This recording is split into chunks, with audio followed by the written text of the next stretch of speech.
Andrew stood in the marble-floored lobby of Celestine, New York's most exclusive restaurant, still holding his mop bucket.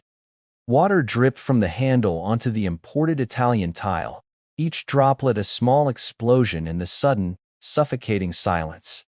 Victoria Ashford, CEO of Ashford Luxury Group and owner of the restaurant empire that included Celestine, stared at him with the kind of detached assessment usually reserved for malfunctioning appliances. She was a vision of calculated perfection in a midnight blue Armani suit, her auburn hair swept into a chignon that probably cost more than his monthly rent. Behind her, a cluster of investors and business partners watched the scene unfold, with the detached amusement of people who had paid for entertainment and were getting it. "I'm sorry, what?" Andrew asked, his voice quieter than he'd intended. The question wasn't confusion, it was disbelief. Victoria's crimson lips curved into something that wasn't quite a smile. "I said you can't afford this restaurant.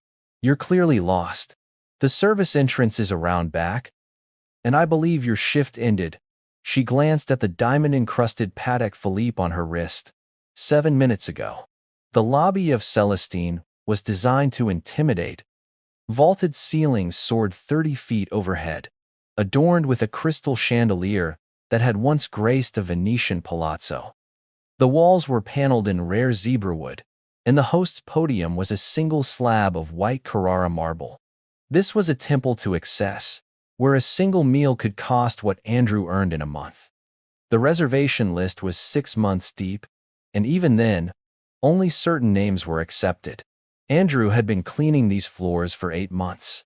Every night from 11 p.m. to 7 a.m.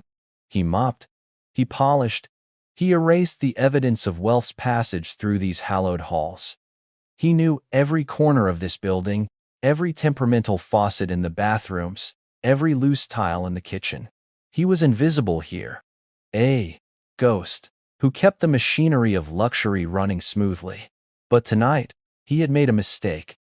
He had forgotten his jacket in the staff locker room and had come back through the front entrance instead of the service door. It was 7:15 p.m., the restaurant's golden hour, when the early dinner crowd arrived in their chauffeur-driven cars and haute couture. And he had walked in wearing his cleaning uniform, carrying the tools of his trade, stepping into a world that pretended people like him didn't exist. "Actually," Andrew said, setting down his mop bucket with deliberate care, "I have a reservation." The statement landed like a stone in still water. Victoria's perfectly microbladed eyebrows rose a fraction of an inch. Behind her, one of the investors, a portly man in a suit that screamed, Savile Row, let out a derisive snort. "A reservation?" Victoria repeated, her tone dripping with theatrical disbelief. She turned to her host, Philippe, a reed-thin man with a French accent as authentic as a $3 bill. "Philippe, darling, do we have an Andrew on the books?" Philippe's fingers danced across his tablet, his expression carefully neutral. The seconds stretched. Andrew could see the exact moment Philippe found the name, the brief flicker of confusion that crossed his face before his professional mask snapped back into place. "We do have an Andrew," Philippe said slowly, his accent suddenly less pronounced. "Table 12. 8 o'clock reservation. Party of 1. The silence that followed was electric. Victoria's smile faltered, then reconstructed itself with visible effort. "I see. And this reservation, it was made when?" "6 months ago, ma'am. On the day we opened the reservation system for tonight." Andrew watched the calculation happen behind Victoria's eyes. Celestine's reservation system was notoriously Byzantine. It opened exactly 6 months in advance, at midnight, and slots disappeared within minutes. The restaurant had a Michelin 3-star rating, and dinner here wasn't just a meal. It was a status symbol, a story to tell at cocktail parties, proof of one's position in the social hierarchy.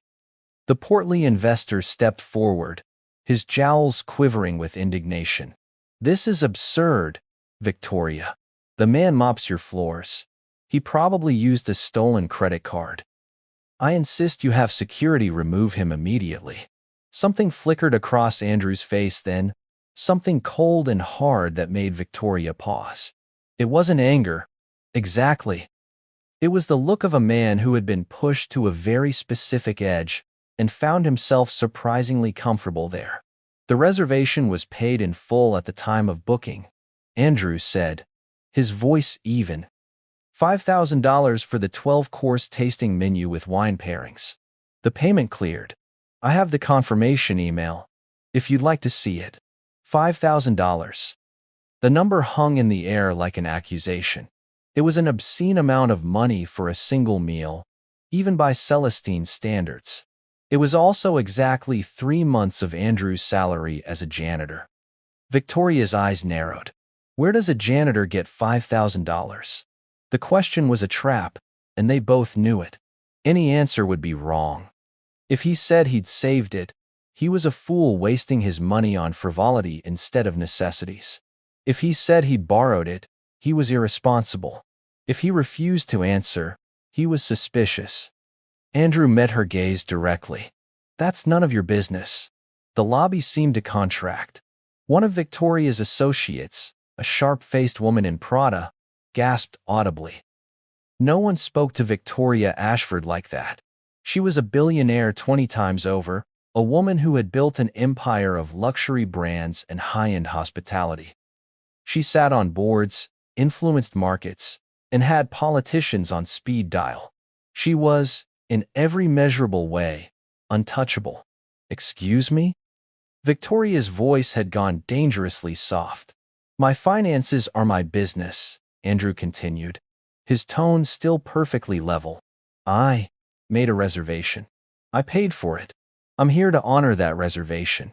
Unless you're suggesting that your establishment discriminates based on profession? The word discriminates did exactly what Andrew knew it would. In an era of social media and viral videos, it was a nuclear option. Victoria's jaw tightened imperceptibly. Of course not, she said, her smile now a weapon. Celestine welcomes all guests who can afford our menu. I was simply surprised to see one of our staff members dining here. It's unusual. Is it against policy? No. Then I'll check my jacket and proceed to my table. Andrew picked up his mop bucket and turned toward the coat check. As he walked, he could feel every eye in the lobby boring into his back.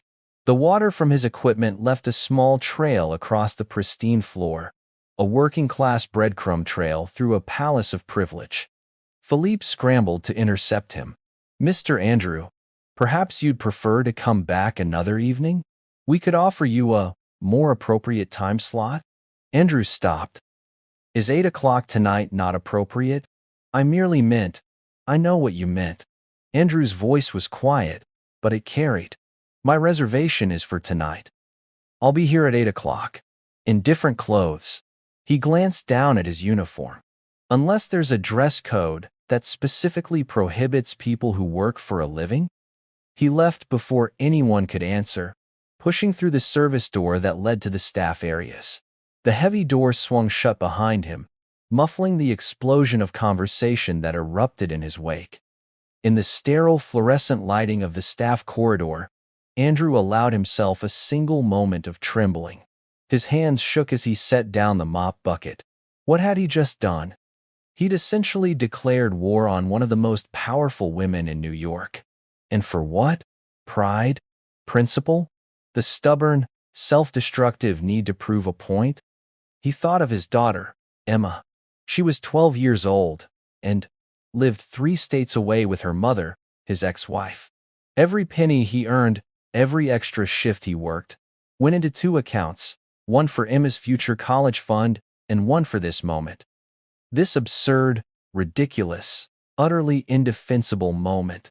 Because 6 months ago, on Emma's last visit, she had asked him a question. They'd been walking past Celestine after his shift, and she'd paused to look at the menu displayed in an illuminated case outside. Dad, have you ever eaten at a place like this? He'd looked at his daughter, at her second-hand coat, and the shoes she was growing out of, and he'd felt the familiar weight of every way he'd failed her. The divorce, the custody arrangement that meant he saw her 4 times a year, the child support payments that he never missed but that never felt like enough. No, sweetheart. Places like this aren't for people like us. She looked up at him with those serious dark eyes, her mother's eyes. Why not? The question was simple. The answer was a tangled mess of class, economics, and social hierarchies that he didn't know how to explain to a 12-year-old. So he'd said nothing, just squeezed her hand and walked on. But the question had burrowed into him like a splinter. Why not? He worked hard. He was honest. He paid his taxes and hurt no one. Why wasn't a place like Celestine for him? So he'd done something monumentally stupid. He'd taken 3 months of savings money he'd been putting aside for Emma's education, and he'd made a reservation. He'd told himself it was research, a way to understand this world he cleaned for but never inhabited. He'd told himself it was about dignity. The truth was simpler and more painful. He wanted to prove that he could, that a janitor could sit at the same table as the billionaires and titans of industry, that the people who served were just as human as those who were served. Now, standing in the staff corridor with his hands still trembling, he wondered if pride was just as expensive a form of self-destruction. Victoria Ashford stood in her private office on Celestine's 4th floor, staring at the 3 monitors that showed her restaurant's various dining rooms. The space was sleek and minimal, all glass and chrome, with a view of Manhattan that stretched from the Hudson to the East River. It was a view that had cost her $42 million, and she'd never regretted it. From here, she could see her kingdom, could watch the gears of her empire turn. She pulled up Andrew's employee file on her central screen. The details were sparse. Hired 8 months ago. Perfect attendance. No complaints. No incidents. Previous employment listed as U.S. Army. That was it. No references, no detailed work history. Just a brief note that his background check had come back clean. Dig deeper, she told her assistant, Catherine, who had followed her upstairs. Catherine was efficient, ruthless, and had been with Victoria for 6 years. She understood that Victoria didn't ask for information she didn't intend to use. What are we looking for? Everything. Where the $5,000 came from. Why a janitor is making 6-month advance reservations at my restaurant. Whether this is some kind of setup. Setup for what? Victoria turned from the monitors. I don't know yet. But people don't behave illogically without reason. Either he's making a statement, or he's working an angle. I want to know which. The truth was, Victoria was rattled, and she hated being rattled. She had built her empire on the ability to read people, to understand their motivations and leverage them. But Andrew was opaque. The way he'd looked at her in the lobby, there had been no fear, no deference, no awe, just a quiet, unshakable certainty that he had every right to be there. It was the same look she'd seen in her own mirror during the early days, when she'd been fighting her way up from middle management to the executive suite. It was the look of someone who had decided the executive suite would not be moved, regardless of the cost. She didn't like seeing it reflected back at her. It felt like a mirror held up to uncomfortable truths. Her phone buzzed. A text from James Whitmore, one of the investors who'd witnessed the lobby incident. That was entertainment. Dinner's on you next time. Not Jay. They thought it was funny. A working-class man getting uppity, trying to play in their world. It would be a story they'd tell at their clubs, a moment of novelty in their predictable lives. Victoria deleted the text. Then she pulled up the restaurant's reservation system and stared at Andrew's booking. With a few keystrokes, she could cancel it. Technical glitch. Apologies and a full refund. Problem solved. Her finger hovered over the delete key. She thought about her father, Gerald Ashford, who had built the family's first hotel with money borrowed from friends and a willingness to work 20-hour days. He died when she was 25, leaving her a struggling business and a mountain of debt. The Ashford name had meant nothing then. She'd made it mean something through sheer force of will. She remembered the first time she'd walked into a room of old money investors, trying to secure funding for her expansion. She remembered their smiles, the way they'd looked at her, like she was a child playing dress-up in her mother's clothes. She remembered the particular humiliation of being underestimated. Victoria took her finger off the delete key. "Catherine," she said slowly, "make sure table 12 is perfect tonight. I want our best server, our finest china, the full experience." Catherine's eyebrows rose. "You're not canceling his reservation?" "No." Victoria turned back to the monitors. "I want to see what he does with it." At 7:45 p.m., Andrew walked through the front entrance of Celestine for the second time that evening. He was unrecognizable. The transformation was startling. Gone was the janitor's uniform, replaced by a perfectly tailored midnight blue suit. It wasn't designer, it was a rental from a formal wear shop in Brooklyn, but it fit him like it was made for him. His shoes were polished to a high shine. His hair, usually hidden under a cap, was freshly cut and neatly styled. He wore a simple watch, no jewelry, and carried himself with the quiet confidence of a man who had every right to be there. Because he did have that right. He'd paid for it. Philippe, at the host's stand, did a visible double-take. For a moment, he didn't recognize the janitor from 2 hours earlier. Then the recognition hit, and his professional smile flickered. "Mr. Andrew," he said, his tone carefully neutral. "Welcome to Celestine. Your table is ready." The restaurant's main dining room was a study in controlled opulence. 60 seats, each one occupied by someone who'd fought for the privilege. The lighting was calibrated to flatter without being obvious. The acoustics were engineered so that conversations remained private despite the open plan. Servers moved like choreographed dancers, appearing exactly when needed and vanishing when not. Table 12 was positioned in what the restaurant called the Window Gallery, a prime location with a view of the Manhattan skyline. It was also, Andrew realized with grim amusement, the most visible table in the room. Everyone would see him. Everyone would wonder who he was. As Philippe led him through the dining room, Andrew felt the weight of attention shift toward him. Conversations didn't stop. These were sophisticated people who prided themselves on their discretion, but he saw the sideways glances, the momentary pauses, the subtle recalibration as people tried to place him. He was shown to his table by a server who introduced herself as Isabel. She was professional, warm, and gave no indication that she knew he mopped these floors 6 nights a week. "May I start you with something to drink, Mr. Andrew? Perhaps champagne?" "Water is fine for now, thank you." As Isabel glided away, Andrew allowed himself to really look at his surroundings. He'd cleaned this room hundreds of times, but he'd never seen it like this, alive, inhabited, serving its intended purpose. The space was beautiful in a way that was almost painful. Every detail was perfect, from the way the candlelight played off the glassware to the subtle fragrance of the floral arrangements. He thought of Emma again, wondered what she would think if she could see him now. Would she be proud? Embarrassed?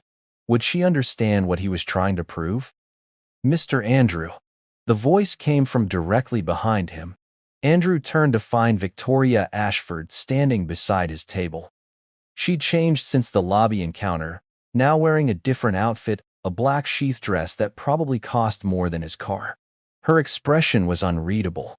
"Miss Ashford," he acknowledged. "I wanted to personally ensure you were comfortable." Her tone was gracious, the perfect hostess, but her eyes were calculating. Celestine prides itself on providing an exceptional experience for all our guests. "I'm sure it does. I also wanted to apologize if I was brusque earlier. You caught me off guard. It's unusual to see staff members dining here." Andrew met her gaze steadily. "Why is that, do you think?" The question hung between them. It was a challenge wrapped in politeness, and they both knew it. "Economics, I imagine," Victoria said smoothly. Our prices are prohibitive for most, but not all. No, not all. She paused, and something shifted in her expression. May I ask you something, Mr. Andrew? You can ask. Why tonight? Why here? This isn't. She gestured vaguely at the room. This isn't typically how people spend money when resources are limited.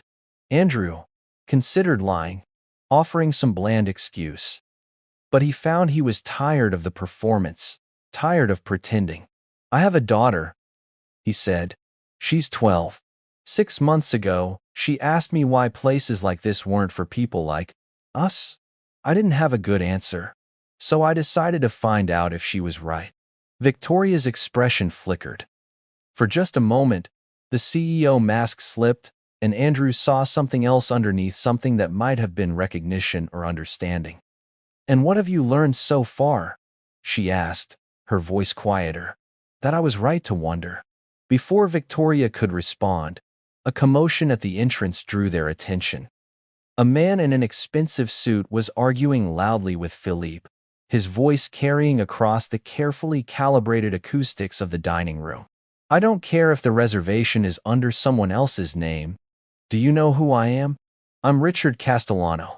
I own half the real estate in this city. You're telling me you can't find a table? Victoria's jaw tightened. Excuse me, she said to Andrew, then swept toward the entrance with the purposeful stride of someone about to solve a problem. Andrew watched her go, then turned back to his table.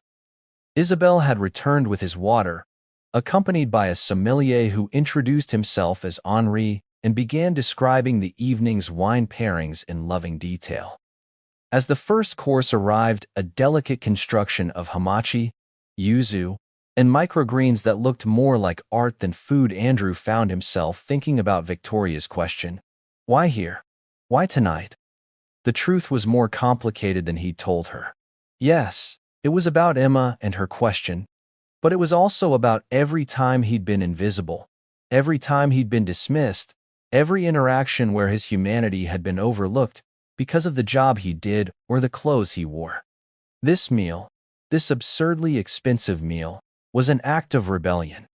It was proof that he existed not just as a function, a cleaner of floors, an emptier of trash, but as a full human being capable of appreciating beauty and luxury and refinement.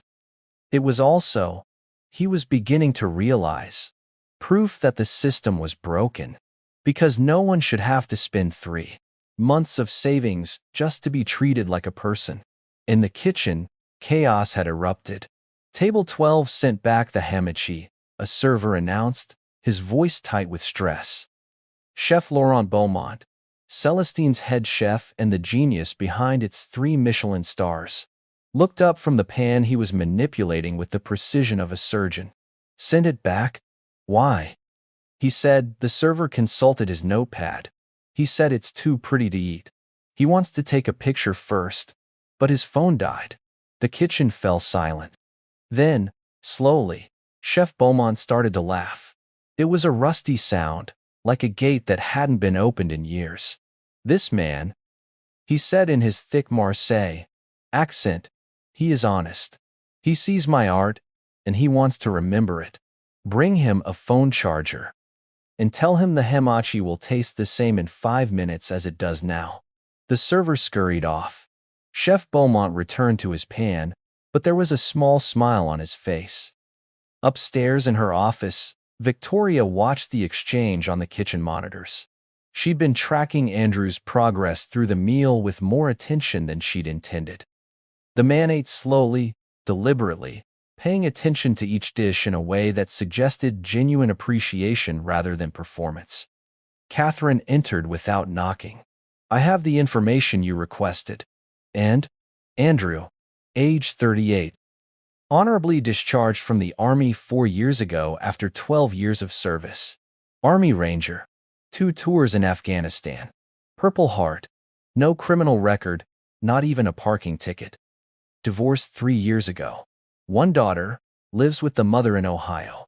He sends 70% of his paycheck to child support and his daughter's college fund. The remaining 30% goes to rent and living expenses. He's been picking up extra shifts at 2 other cleaning jobs to make ends meet. Victoria absorbed this, her expression unreadable. And the $5,000 for the reservation? Withdrawn from his savings account in one lump sum 6 months ago. It represented 18 months of savings. He's been living on a budget of roughly $300 a month for personal expenses since then. The numbers landed like stones. $300 a month. That was less than Victoria spent on coffee. And he'd taken 18 months of that scarcity and converted it into a single evening at her restaurant. Why? Victoria asked, more to herself than to Catherine. This makes no sense. It's financial suicide. I don't think it's about the money, Catherine said carefully. I think it's about something else. Victoria pulled up the live feed from the dining room on her screen. Andrew was currently receiving his 4th course, a preparation of Maine lobster with black truffle and a beurre blanc that had made grown men weep. He was studying the dish with the same focused attention a scholar might give to a rare manuscript. Then he picked up his fork and took a bite. Even through the grainy security footage, Victoria could see the moment the flavors registered. His eyes closed briefly, and a look of pure, uncomplicated pleasure crossed his face. It was the expression of someone experiencing something transcendent, something that justified every sacrifice that had led to this moment. Victoria found herself unable to look away. There was something deeply uncomfortable about watching this man's joy. It felt voyeuristic, intrusive. It also felt like an indictment. Ma'am? Catherine's voice pulled her back. What would you like me to do with this information? Victoria stared at the screen for a long moment. Then she reached for her phone and dialed an internal extension. Henry? It's Victoria. For table 12, I want you to open the 1,982 Petrus. Yes. I know it's not on the menu. Consider it a gift from the house. She hung up before Catherine could ask questions. The 1,982 Petrus was worth $15,000. It was one of the finest wines in Celestine's cellar, reserved for only the most exceptional occasions. Catherine stared at her. Ma'am, with respect, why? Victoria didn't have an answer that made sense, so she gave none. She just kept watching the monitors, watching Andrew experience the meal he'd sacrificed so much to afford. By the 9th course, Andrew was beginning to understand why people became obsessed with restaurants like Celestine. Each dish was a revelation, a tiny perfect world of flavor and texture and technique. He wasn't just eating. He was experiencing something close to art, something that engaged all his senses and demanded his full attention. The dining room around him had taken on a dreamlike quality. The other guests had faded into a soft focus background. The only things that felt real were the food, the service, and the strange, complicated emotions churning in his chest. When Henri presented the wine, a bottle so old and rare that it required an explanation, Andrew initially tried to decline. I didn't order this, he said, eyeing the label with alarm. He might not know wines, but he knew the vintage indicated in the glass case by the host's stand. This bottle was worth more than his car. Compliments of Miss Ashford, Henri said, his French accent impeccable. She insists. Andrew looked across the dining room and found Victoria watching him from her position near the bar. Their eyes met. She raised her own glass in a small, ambiguous gesture. He didn't know how to interpret the gift. Was it a peace offering? A power move? An acknowledgement or a dismissal? He nodded his acceptance, and Henri poured. The wine was everything the price tag promised: complex, profound, impossibly smooth. It paired perfectly with the Wagyu beef that arrived moments later. But even as Andrew savored the food and wine, he was aware of a growing emptiness that had nothing to do with hunger. He'd gotten what he came for: the meal, the experience, the proof that he could exist in this space. But the victory felt hollow. Nothing had changed. In 3 hours, he'd go back to his small apartment, back to his mop and bucket, back to a life of invisibility. This wasn't a transformation. It was tourism. The thought settled over him like a weight, just as the final savory course arrived. He was suddenly, crushingly tired. "Is everything all right, Mr. Andrew?" Isabel asked, her practiced smile flickering with genuine concern. "Yes," he lied. "Everything is perfect." It was. That was the problem. At 11:30 p.m., Andrew finished his meal. The dessert, a deconstructed tiramisu that had been both playful and profound, sat before him, empty. Isabel presented the check in a leather folder embossed with Celestine's logo. "Please take your time, Mr. Andrew." He already knew what the total would be. $5,000, prepaid. But there was still the matter of the tip. 20% was standard, but this meal had been far from standard. The service had been flawless, the attention genuine. He pulled out his wallet and counted out $1,200 in cash savings he'd set aside specifically for this. It represented another 4 months of living on the bare minimum. As he placed the cash in the folder, a shadow fell across his table. He looked up to find Victoria Ashford standing there once more. "May I sit?" she asked. He gestured to the empty chair across from him. She settled gracefully, her posture perfect, her expression unreadable. "I wanted to thank you," she said. Andrew blinked. "For what?" "For reminding me of something I'd forgotten." She paused, seeming to choose her words carefully. "When I was building this empire, I used to tell myself it was about creating beauty, about giving people experiences they'd remember forever. But somewhere along the way, it became about exclusivity instead. About keeping people out rather than inviting them in." She glanced around the dining room, which was now mostly empty, the last few guests lingering over their coffee. "What you did tonight, coming here despite everything, it reminded me that these experiences shouldn't belong only to people born into wealth. They should belong to anyone willing to sacrifice for them, anyone who appreciates them fully." She met his eyes. "Your daughter asked why places like this aren't for people like you. And you were right to question that. They should be." Andrew didn't know what to say. This felt like a trap, or a performance, or both. "I appreciate the sentiment," he finally said. "But nothing has actually changed. I'll still be cleaning your floors tomorrow night. And it'll be another 18 months before I can afford to set foot in here again as anything other than staff." "What if that wasn't true?" "What do you mean?" Victoria leaned forward slightly. "I've been looking into your background, Mr. Andrew. Army Ranger. Leadership experience. Logistics coordination. You're overqualified to be pushing a mop." Andrew's jaw tightened. "That's all I could find. When I came back from overseas, the civilian market wasn't interested in what I could do, only in what my resume said I'd done. And 12 years of military service doesn't translate well to civilian job applications. It does if the person reading the application knows what they're looking at." Victoria pulled a life business card from her purse and slid it across the table. "I'm opening a new property in 3 months. A hotel in Brooklyn, aimed at a different market than my usual ventures. I need an operations manager, someone who understands logistics, who can manage teams, who knows what real work looks like. The salary is $75,000 to start." Andrew stared at the card like it might bite him. "Why?" "Because you're qualified. Because I've spent the evening watching you, and I've seen the way you observe, analyze, appreciate. You'd be good at this." She paused. "And because I've been where you are, maybe not as dramatically, but I've been underestimated. I've been dismissed. I've had to prove my right to exist in spaces people said weren't for me. I don't want to be the person doing that to others." The offer sat between them like a live grenade. $75,000.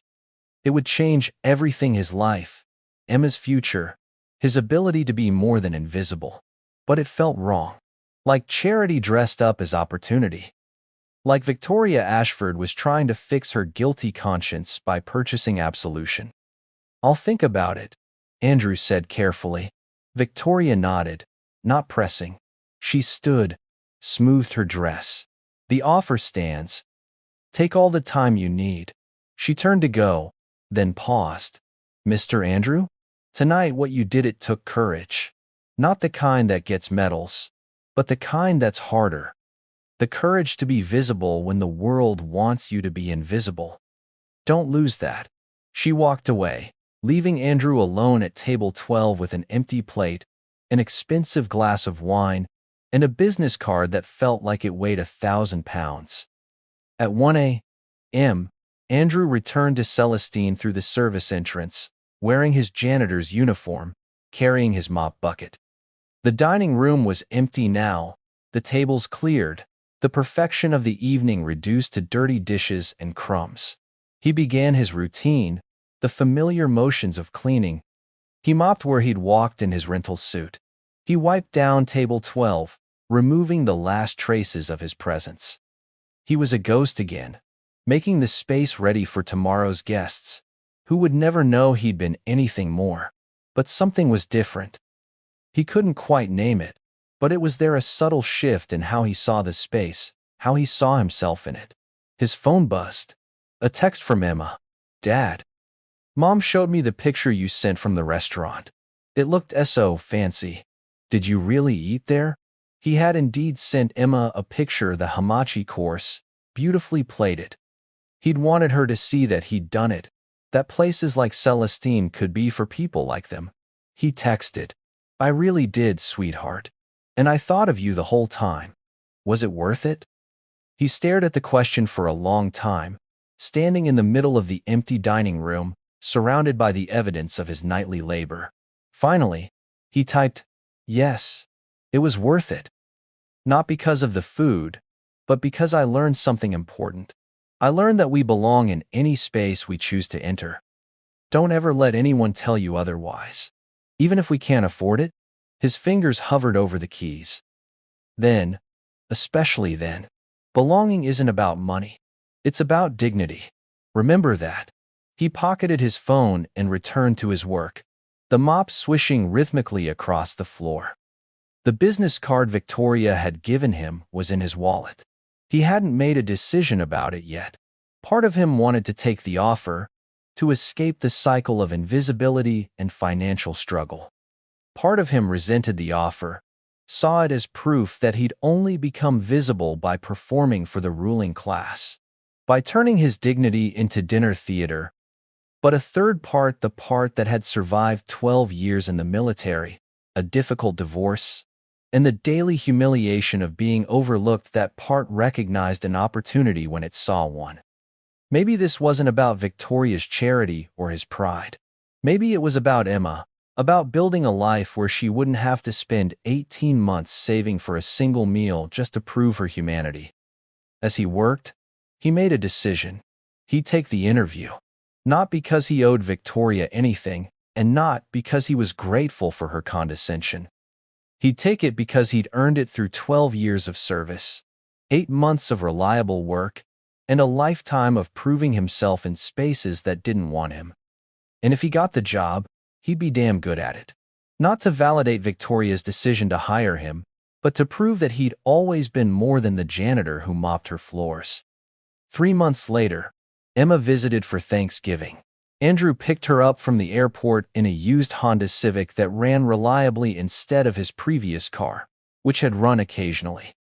He wore a button-down shirt and slacks, his standard work attire now as operations manager of the new Ashford, Brooklyn property. "Dad." Emma threw her arms around him, and he held on tight, savoring the moment. She was growing so fast. Soon she'd be too old for these enthusiastic hugs. "I have a surprise for you," he said as they drove through the city. "There's someone I want you to meet." He'd arranged to meet Victoria at a coffee shop in Brooklyn, nowhere fancy, just a neighborhood place with good espresso and mismatched furniture. When they arrived, Victoria was already there, dressed down in jeans and a cashmere sweater, looking more human than Andrew had ever seen her. "Emma," Andrew said, "this is Victoria Ashford. Well, she's my boss. And the reason we're having a better Thanksgiving this year than we've had in a while." Emma shook Victoria's hand with the earnest formality of a 12-year-old trying to be grown up. "Nice to meet you, Miss Ashford D. My dad talks about you sometimes." Victoria smiled, and it was genuine, reaching her eyes in a way her CEO smile never had. "And your father talks about you constantly. I'm pretty sure half my staff knows your favorite color is purple, and that you want to be a marine biologist." Emma glanced at Andrew, a pleased blush coloring her cheeks. "He told you that?" "He did. He's very proud of you." They sat, ordered drinks, and fell into an easy conversation. Victoria asked Emma about school, about her interests, about what she wanted to study in college. She listened with the same focused attention Andrew had seen her apply to business problems, as if Emma's answers genuinely mattered. At one point, Emma excused herself to use the restroom. The moment she was out of earshot, Victoria turned to Andrew. "She's wonderful. You're doing something right?" "I'm trying," Andrew said. "It's hard from a distance." "I know." Victoria paused, stirring her coffee. "Can I ask you something? That night at Celestine, do you regret it? The money you spent?" Andrew considered the question carefully. "No. I thought I might, but I don't. It wasn't about the food. Not really. It was about proving something to myself. That I had the right to take up space in a world that kept telling me I didn't. And now I understand that I don't need to prove that to anyone but myself." "And Emma," he met Victoria's eyes. "You offering me this job, I know part of it was guilt, maybe even pity.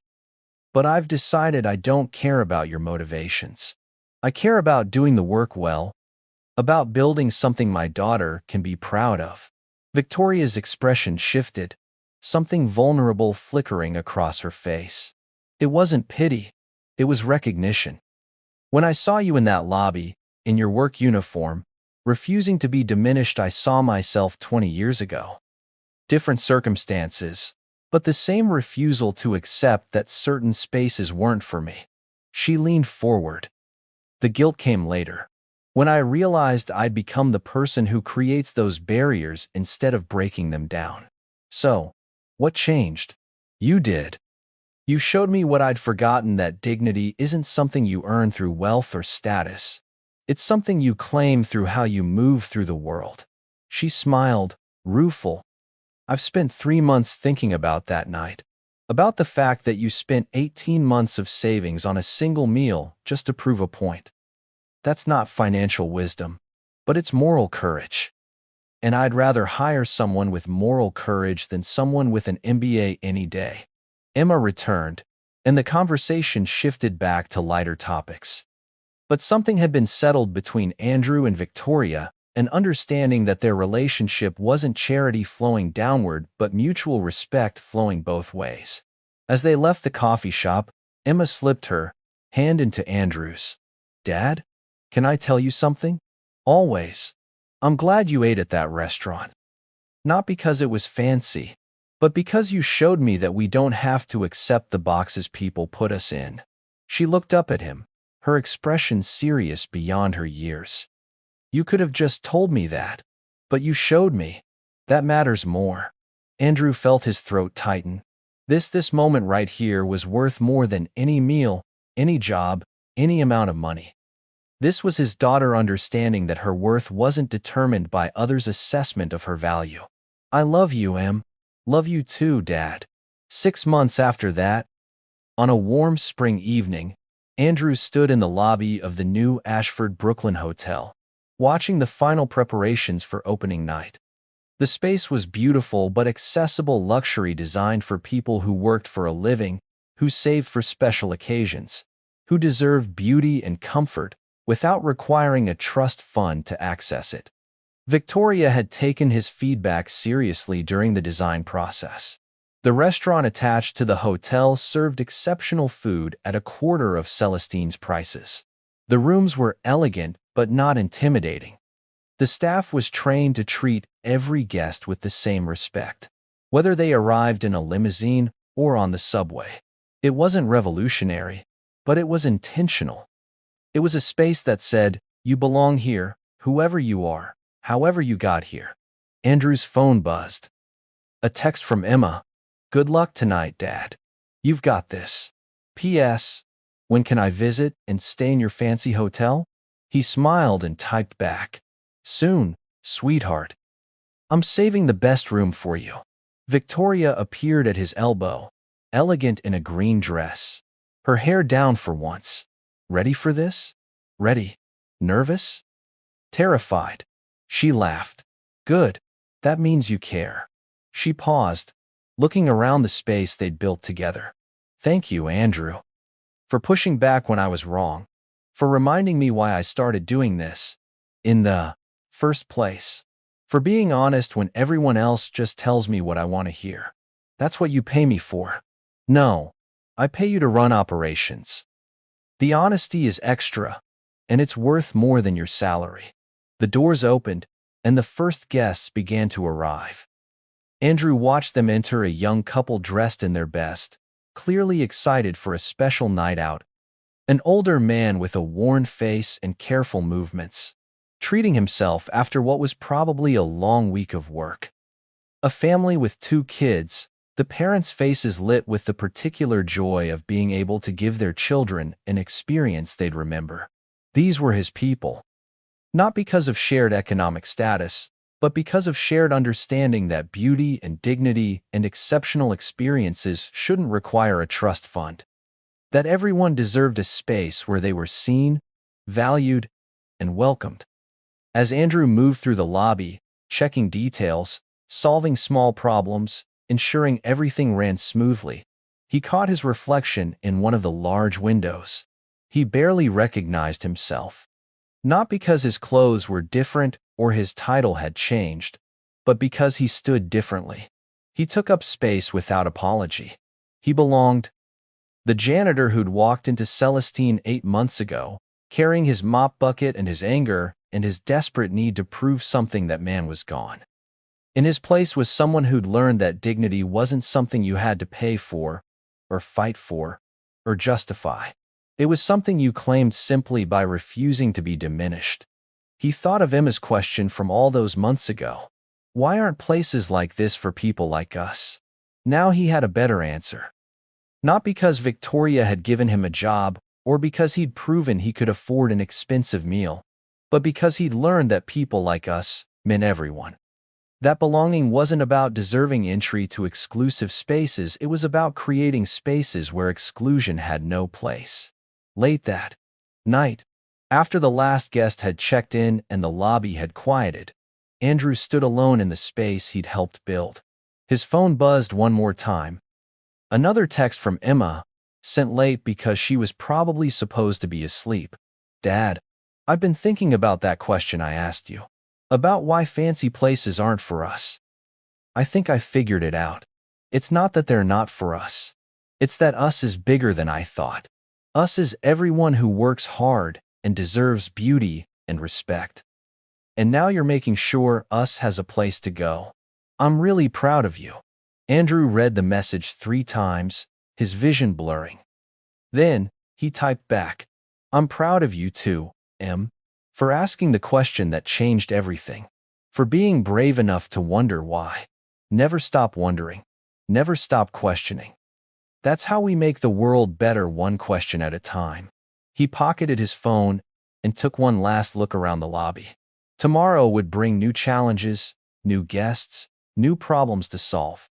But tonight, he allowed himself a moment of pure satisfaction. He'd spent $5,000 and 18 months of savings to prove he could exist in a space that wanted him invisible. In return, he'd gained not just a job or financial stability, but something far more valuable, the unshakable knowledge that he belonged anywhere he chose to stand. And more importantly, he'd helped create a space where others could learn the same lesson without having to sacrifice 18 months of their lives to learn it. In the end, that was worth more than any meal, no matter how perfect the preparation or how rare the wine. That was worth everything. Epilogue. 2 years later. The email arrived on a Tuesday morning. Andrew was in his office at the Brooklyn property, reviewing quarterly reports. when Catherine Victoria's assistant, who occasionally helped coordinate between properties, forwarded him a message. The subject line read, "Request for private event, Celestine." Curious, he opened it. The request was from a man named David Chen, a tech entrepreneur who'd recently sold his startup for a substantial sum. He wanted to host a private dinner at Celestine for 20 people, all of them employees from his company's facilities and operations team. Janitors, maintenance workers, security guards. The people, as Chen wrote, who made everything possible but never got to enjoy the fruits of success. Chen was offering to pay full price for all 20 guests, including wine pairings. The total would be over $100,000. He had only one request, that Andrew be present to speak to the group about his own experience. Andrew stared at the email for a long time. Then he forwarded it to Victoria with a single line. "Is this real?" Her response came within minutes. "It's real, and I think you should do it.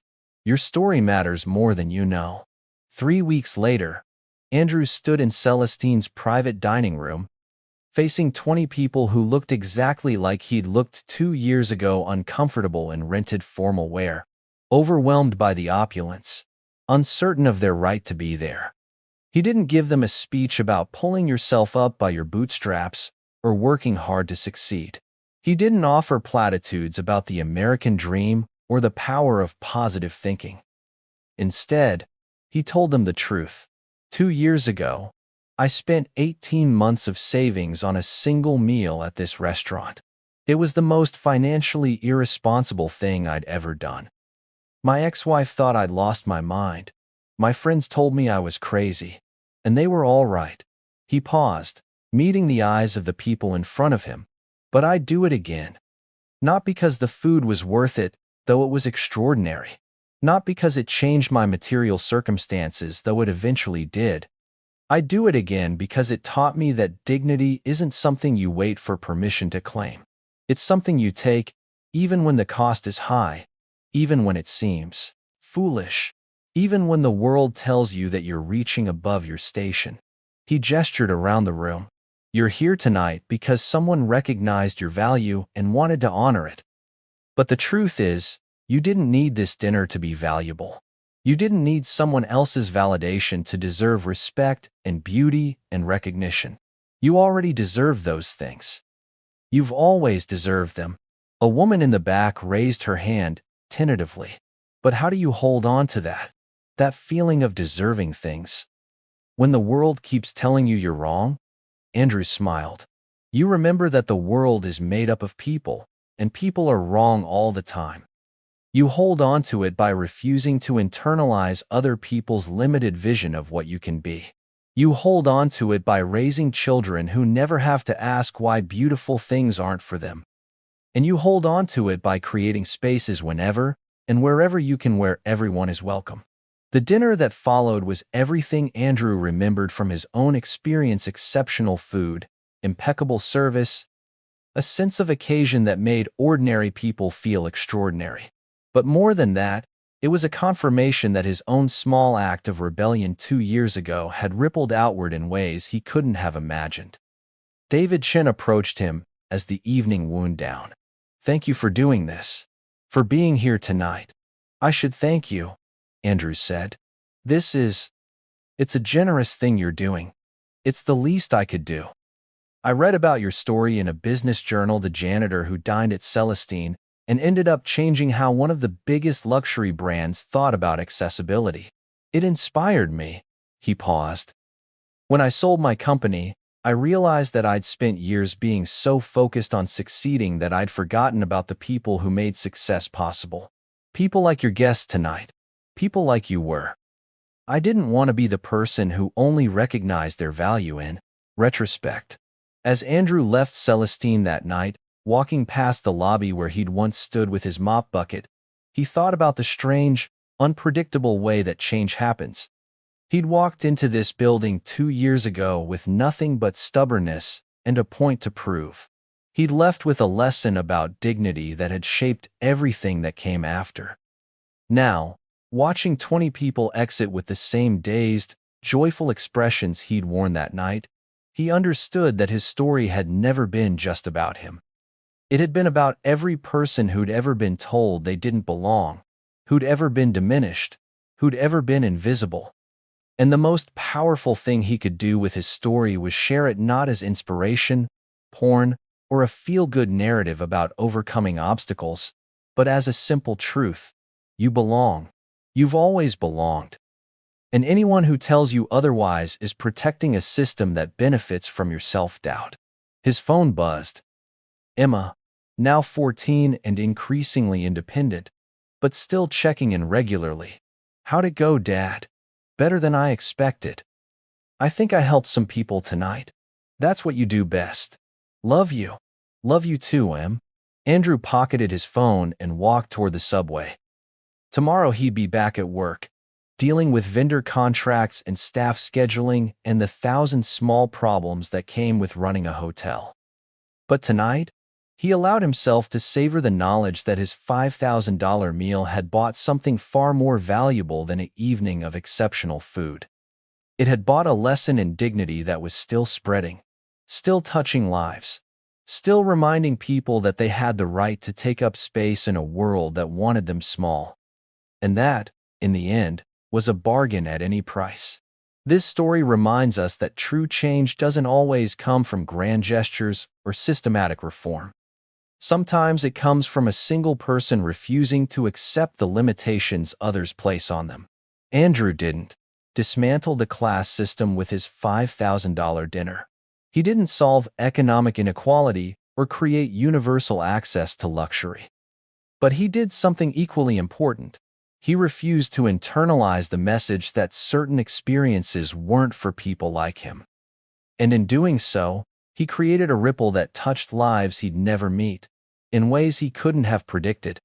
If this story resonated with you, take a moment to think about the spaces where you've been told you don't belong. Question those boundaries. Challenge those limitations. Not because you'll always win, but because the act of challenging them is itself a victory. Your dignity isn't negotiable.